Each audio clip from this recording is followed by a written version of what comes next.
Dando continuidade à nossa série Pílulas de Abstinência, vamos conversar agora sobre o princípio do núcleo essencial da abstinência. Veja só, esse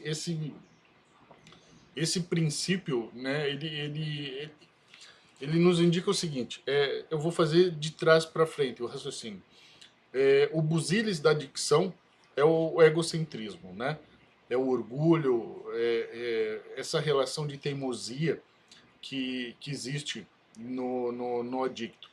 Quando nós estamos falando da adicção, o busilis da adicção me parece que é interromper o uso de drogas.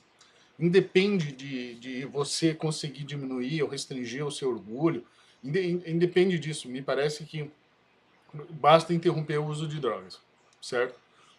Eu acho que fazendo isso, você está em abstinência. Mesmo que um monte de outros fatores continuem ruins. A abstinência foi alcançada, certo? Você não está num processo abstêmio utópico, o ideal, né? Mas você pode estar num desvio abstêmio, mas não tem problema. Você interrompeu o ciclo de adicção. Agora veja, o busilis da abstinência que é interromper o uso de drogas ou álcool. Isso gera uma série de raciocínios, né? Então, nós temos aqui um outro princípio que se relaciona também com a interrupção do uso de drogas ou álcool, que é o princípio do núcleo essencial da abstinência, né?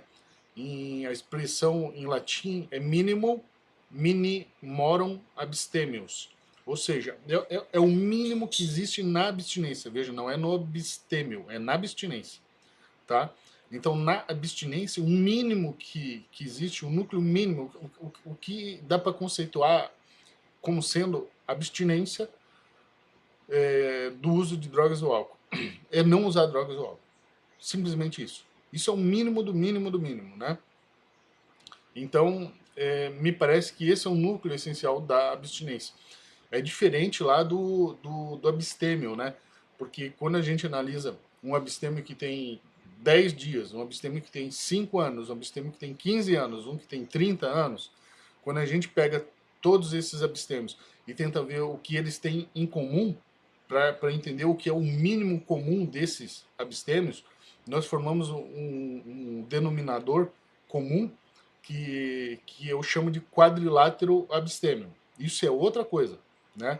Nós estamos falando ali daí do mínimo que existe para que alguém seja conceituado como sendo abstêmio. Isso é uma situação. A outra situação é a abstinência.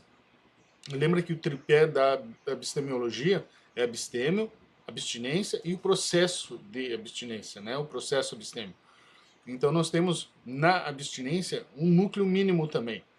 E esse núcleo mínimo, ou seja, o mínimo para entender o que é abstinência, para alguém que tem um dia de abstinência, 5 anos, 10 anos, 15 anos, 20, 30, 40 anos de abstinência, o mínimo que a gente tem para entender que eles estão em abstinência, o mínimo minimorum abstemius é o não uso de drogas ou álcool. Simplesmente isso. Todos eles têm isso em comum na abstinência, para entender que isso é abstinência. Agora, para entender o abstêmio, nós vamos ter 4 critérios, certo? Essa é uma pequena diferença que eu formo o quadrilátero abstêmio. Mas isso é lá no abstêmio. Aqui na abstinência, o núcleo mínimo me parece que é não usar drogas ou álcool, certo? Então esse é o princípio.